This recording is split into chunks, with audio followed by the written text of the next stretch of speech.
নমস্কার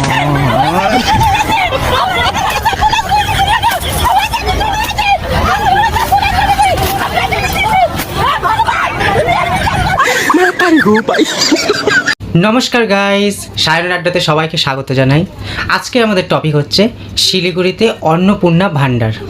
একটা মাত্র টপিক যেটা নিয়ে পুরো সোশ্যাল মিডিয়া যেখানেই খুলছি, ফেসবুক, হোয়াটসঅ্যাপ, সেটা ইনস্টাগ্রাম হোক, যেখানেই হোক, ইউটিউব, সব জায়গায় শুধুমাত্র একটাই টপিক, শিলিগুড়ি ওয়েস্ট বেঙ্গলের মহিলারা কেন অন্নপূর্ণার ভাণ্ডারে টাকা পায়নি। বাস, যেখানেই খুলছি সেখানেই মহিলাদের মিছিল, যেখানেই খুলছি সেখানেই ধর্না, সেখানেই অবরোধ, সব এগুলোই চলছে।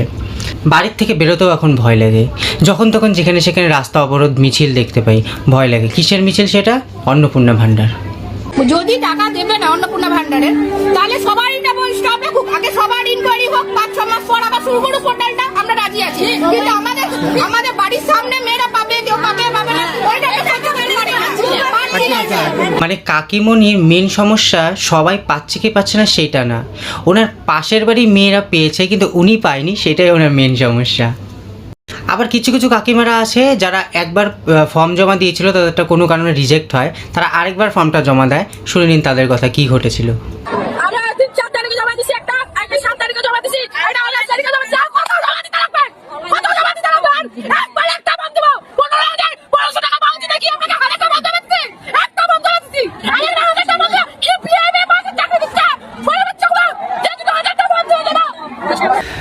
আমি সিরিয়াসলি বলছি, আমি শুধু দুটো লাইনই শুনতে পেলাম। একটা হলো 4 তারিখে ফর্ম জমা দিয়েছি, আর একটা 7 তারিখে ফর্ম জমা দিয়েছি। বাকি উনি কি বললো আগা মাথা কিচ্ছু বুঝলাম না, সব আমার মাথার উপর দিয়ে চলে গেল। আর এটা আমার মনে হয় শুধু আমি না, ওন কাকিমার পেছনে থাকা দুজন কাকিমাও আরও ওনারাও মনে হয় না বুঝতে পেরেছে।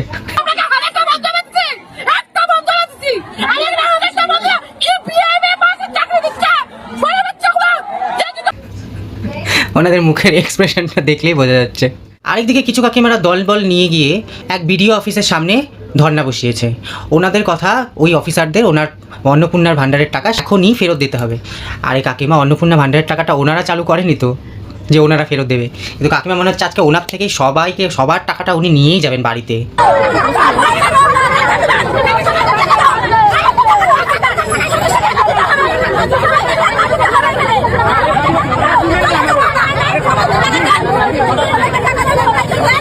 বাপরে বাপ, সবাইকে টাকা দেন, এখনই টাকা লাগবে, টাকা দিতেই হবে, না দিতেই হবে। বিরাটি নামে একটা জায়গায়, সেখানে কাকিমারা পুরো ধর্ণা বসিয়েছে, পুরো ট্রেন অবরোধ করে দিয়েছে সবাই মিলে গিয়ে, যে অন্নপূর্ণার ভাণ্ডার টাকা যদি না পায় তাহলে ট্রেনও চলতে দেবে না।